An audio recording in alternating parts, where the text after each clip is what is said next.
80களின் தொடக்கத்தில் திராவிட முன்னேற்ற கழகத்துக்காக இளைஞர் அணியை தலைவர் கலைஞர் அவர்கள் உருவாக்கினப்போ 5 பேரை அமைப்பாளர்களாக நியமித்தார். நான் முதலாவது, 2வது திருச்சி சிவா, மிசா என் சிவா என்ற பெயரை திருச்சி சிவான்னு மாத்தினவர் தலைவர் கலைஞர் அவர்கள். அப்ப நாங்கள்லாம் 30களை தொட்ட இளைஞர்களாக இருந்தோம். இன்று 70களை தொட்டும் தொய்வில்லாமல் பணியை தொடர்ந்துட்டு இருக்கிற இளைஞர்களாக இருக்கிறோம். எங்களை என்றும் இளமையாக இயக்குவது நம்முடைய கழகம். கருப்பு சிவப்பு கொடி, தலைவர் கலைஞர், இந்த 3 இல்லைன்னா நாங்க இந்த இடத்துல இருந்திருக்க முடியாது. உள்ளபடியே சொல்ற தலைவர் கலைஞர் இன்று இருந்திருந்தார், வெளியிடப்பட்டிருக்கக்கூடிய 5 புத்தகங்களுக்காக நம்முடைய சிவா அவர்களை உச்சி முகர்ந்து பாராட்டியிருப்பார். தலைவர் கலைஞருக்கு எப்போது சிவாவுடைய பேச்சு என்றால் மிகவும் பிடிக்கும். மாநிலங்களவையில் பேசுவருடைய பேச்சுகளுக்காக அடிக்கடி பாராட்டுவார். இப்படி சிறப்பான பாராட்டுகளை பெற்ற திரு சிவா அவர்கள் எழுதியிருக்கக்கூடிய நூல்களுடைய தலைப்பை சிவா அவர்களை பற்றி சொல்லும். எதிர்பாராத திருப்பம். சிவாவினுடைய சிறையை சொல்லுது. மேடை எனும் வசீகரம் சிவாவினுடைய மேடையை காட்டுது. கேளுங்கள் சொல்கிறேன் அவரின் வாதங்களாக இருக்கு. முரசொலியில் மடியில் தவழ்ந்தவை அவருடைய எழுத்தோவியமாக இருக்கு. காட்சியும் கருத்தும் கலை இலக்கியமாக இருக்கு. அந்த வகையில மேடை, எழுத்து, சிறை, வாதம், கலை இலக்கியம் என்ற சிவாவுடைய 5 முகங்களையும் வெளியிடக்கூடிய மேடையாக இந்த மேடை அமைந்திருக்கிறது. சிவா அவர்கள் தன்னை அறிமுகப்படுத்தியிருக்கும் போது அரசியல்வாதிகளுக்குள் இருக்கக்கூடிய இலக்கியவாதின்னு சொல்லுவார். அதுக்கு ஏத்த மாதிரி இவை அரசியல் புத்தகங்களாக மட்டுமல்ல, அரசியலுக்கு வெளியிலே இருக்கக்கூடியவர்களும் படிக்கக்கூடிய இலக்கிய நூல்களாக அமைஞ்சிருக்கு. நம்ம திருச்சி சிவா அவர்களை பத்தி சுருக்கமா சொல்லணும்னா, இளைஞரணியை தொடங்கின காலத்தில் 5வரில் ஒருவர். அதன் பிறகு 10 ஆண்டு காலம் இளைஞரணியின் துணை செயலாளர்,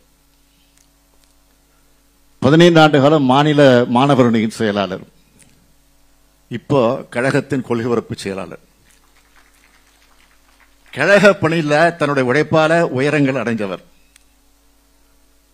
மக்கள் பணியை பொறுத்த வரைக்கும் புதுக்கோட்டை நாடாளுமன்ற தொகுதி மூலமாக மக்களுக்கு ஒரு முறையும், இப்ப 4வது முறையா மாநிலங்களவை உறுப்பினராக மட்டும் இல்ல, திமுகவுடைய முகமாக மாநிலங்களவை குழு தலைவராகவும் செயல்பட்டு வரார். நாடாளுமன்றத்தை பொறுத்த வரைக்கும் 526 விவாதங்களில் பங்கேற்று 790 கேள்விகளை எழுப்பியிருக்கிறார். அதனாலதான் ஆளும் தரப்பு சிவா எழுகிறார் என்றால் சிங்கம் எழுகிறது என்று அச்சம் கொள்கிறது. அது மட்டுமல்ல, தொழில்துறைக்கான நாடாளுமன்ற நிலைக்குழுவின் தலைவராக 7 அறிக்கைகளை தாக்கல் செய்திருக்கிறார். 9 தனிநபர் மசோதாக்களையும் 2 தனிநபர் தீர்மானங்களையும் கொண்டு வந்திருக்கிறார். எல்லாரும் சொன்னாங்களே, அவருடைய சாதனைகளுக்கு மகுடம் வைக்கிறது தான் திருநங்கைகள் உரிமைகள் மசோதா 2014. 45 ஆண்டுகளுக்கு பிறகு ஒரு தனிநபர் மசோதா நிறைவேற்றப்பட்டது மாபெரும் சாதனை. ஏன் இன்றைக்கு யூபிஎஸ்சி தேர்வுகளில் இது ஒரு கேள்வியாக கேட்கப்படுது. அதே போல இன்னொரு பெரிய சாதனை, இன்னைக்கு சேவை துறைகளில் பணிபுரியக்கூடிய சுமார் 80 லட்சம் பணியாளர்களின் நிலை பற்றியும் அரசின் கவனத்தை ஈர்க்கிற அளவுக்கு பேசி, அதன் விளைவா ஒன்றிய அரசு அவங்களுக்கு சமூக பாதுகாப்பு வழங்குற திட்டங்களை வகுக்க முன்வந்திருக்கு. இதெல்லாம் சிவாவோட பெருமைகள் மட்டுமல்ல, சிவா மூலமாக திமுக அடைஞ்சிருக்கக்கூடிய பெருமைகள். அந்த வகையில் ஒரு நாடாளுமன்ற உறுப்பினர் எப்படி செயல்படணும் என்பதற்கு ஒரு உதாரணமாக நம்முடைய சிவா அவர்கள் இன்றைக்கு விளங்கிக் கொண்டிருக்கிறார். ஒரு வழிகாட்டியாக இருக்கிறார். எதிர்பாராத திருப்பம் என்ற புத்தகத்தில் சிவா அவர்கள் தன்னுடைய வாழ்க்கை பதிவுகளை பதிவு செஞ்சிருக்கிறார். எல்லாரும் குறிப்பிட்டதை போல 3 மாசத்துல தன்னுடைய அப்பாவை இழந்து தன்னுடைய அம்மாவுடைய அரவணைப்பில் வளர்ந்து IAS ஆகணும்னு பெரியார் கல்லூரியில் படிச்சிருக்கிறார் நம்முடைய திருச்சி சிவா அவர்கள். கல்லூரி காலத்தில் திராவிட கொள்கைகள் மீது ஏற்பட்ட பற்றும் தலைவர் கலைஞருடைய பேச்சும் அவர் அரசியல் ஆர்வம் கொண்டவராக மாற்றியிருக்கு. எமர்ஜென்சி அறிவிக்கப்பட்டப்போ சென்னை சிறையில் நாங்கள் எல்லாம் இருந்த மாதிரி திருச்சி சிறையில் சிவா அவர்களும் ஓராண்டு இருந்திருக்கிறார். சிறையிலிருந்து போலீஸ் பாதுகாப்போடு மாநில கல்லூரிக்கு சென்று நான் தேர்வு எழுதின மாதிரி அவரும் திருச்சி பெரியார் கல்லூரிக்கு சென்று போலீஸ் பாதுகாப்போடு தேர்வு எழுதியிருக்கிறார். ஒரு சராசரி இளைஞரா உயர்கல்வி பெரிய வேலைன்னு நினைச்சிருந்தவர் மிசா கைது ஒரு அரசியல் தலைவராக மாத்துச்சு. சிறைச்சாலை என்ற பல்கலைக்கழகத்தில் படிச்சவங்க நாங்க என்பதால தான் யாருடைய அரட்டலுக்கும் உருட்டலுக்கும் பயப்படாமல் இன்னைக்கும் செயல்பட்டுக் கொண்டிருக்கோம். இந்த புத்தகத்தை படிச்சப்போ சிவானுடைய தாயார் மீது எனக்கு மிகுந்த மரியாதை ஏற்பட்டுச்சு. சிறையில சிவாவை பார்க்க வந்த அவர் அம்மா சொல்றார், பையன் சிறைக்கு போயிட்டதால எல்லாம் கிண்டல் பண்றாங்க, என் பையன் பிட்பாக்கெட் அடிச்சுட்டு சிறைக்கு போகல, ஒரு தலைவர் பின்னாடி போனான், நான் தான் அவனுக்கு இந்த கட்சியையும் தலைவரையும் சொல்லிக் கொடுத்தேன். நான் பெற்ற 4 பிள்ளைகள்ல 1 நாட்டுக்குன்னு எல்லாருக்கிட்டையும் சொல்லிட்டேன்னு சிவாவுடைய தாயார் சொல்லி இருக்கிறார்.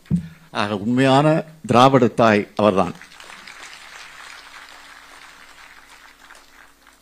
இப்படி எத்தனையோ தாய்மார்கள் தங்கள் பிள்ளைகளை இயக்கத்துக்காக தாரை வார்த்தை கொடுத்தனால்தான் வளர்ந்த இயக்கம் இந்த இயக்கம். அதனாலதான் எதிர்கட்சிகள் எல்லாம் நம்மளை பார்த்த குடும்ப கட்சின்னு சொல்லும் போது எனக்கு கோபம் வர்றதே கிடையாது.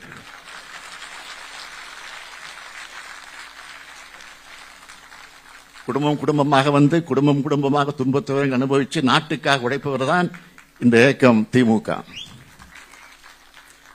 மிசா காலத்தில்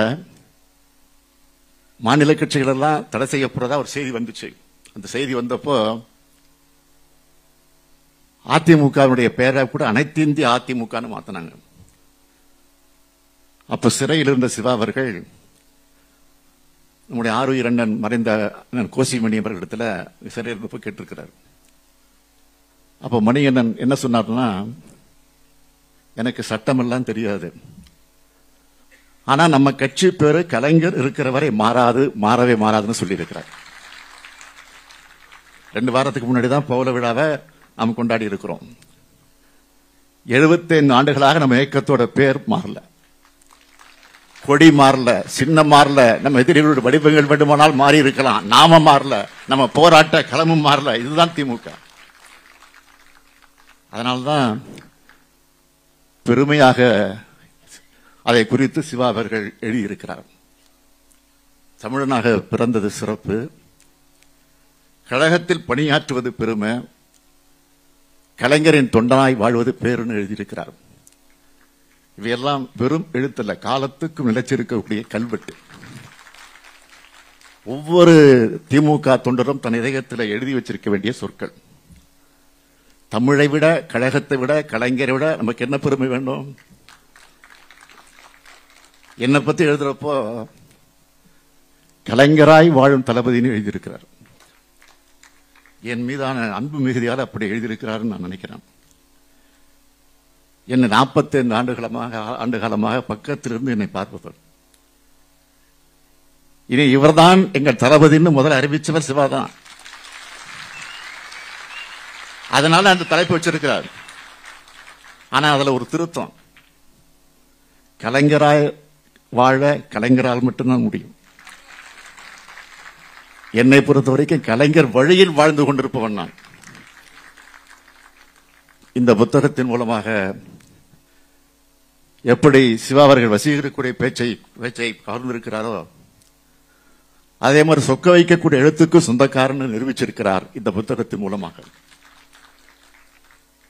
இந்த நூல்கள்ல திராவிட இயக்கத்தோட கொள்கைகளை இருக்கு.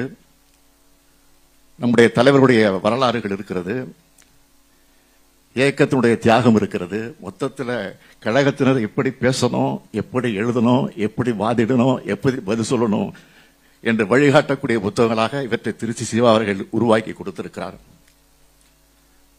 நாங்கள்லாம் இயக்கத்துக்குள்ள அடி எடுத்து வச்சப்போ அந்த காலத்தில் நம்ம இன எதிரிகள் பொய்களையும் வதந்திகளையும் புறப்பிட்டு தான் இருந்தாங்க.